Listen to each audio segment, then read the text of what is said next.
Heightened political developments are taking place at a global level. Now here's the update. Kim Jong Un, the top leader of the Democratic People's Republic of Korea, arrived in Russia on Tuesday for a visit to the country at the invitation of President Vladimir Putin. This is very interesting.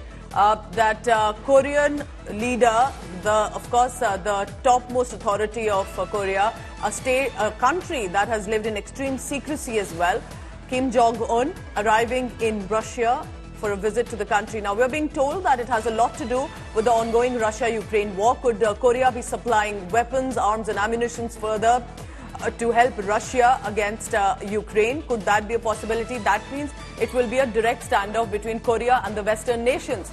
So a lot could be playing out via the Russia-Ukraine conflict around the world. Let's go across right away to Managing Editor Gaurav Sawant for the latest joining us this morning. Gaurav, Korea reaching to Russia.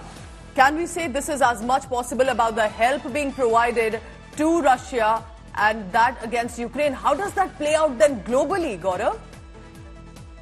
These images are very, very significant. Of course, there was talk from last week that the North Korean dictator Kim Jong Un would be taking a train to Moscow. And there is a new alliance that's building up.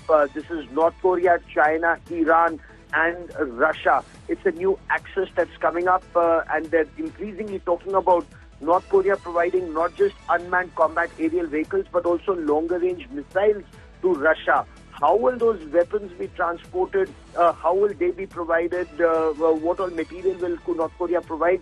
These were all questions that were raised, but with these images of the North Korean dictator in Moscow and getting a Tri-Services Guard of Honor in Kremlin is an indicator that it's actually happening, and this would raise considerable alarm not just in Ukraine but across the North Atlantic Treaty Organization, because North Korea, China and Russia coming together is extremely dangerous for this war and could signal an escalation should the situation not be brought under control immediately through dialogue and negotiation, something that India has constantly been campaigning for, that there should be dialogue and negotiations for peace and settlement.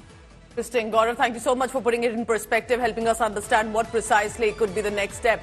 As you can see, those are the visuals, and as Gaurav was also telling us, the train that North Korean leader Kim Jong Un has taken reached Russia on the invitation of Vladimir Putin. What could be possibly cooking between the two?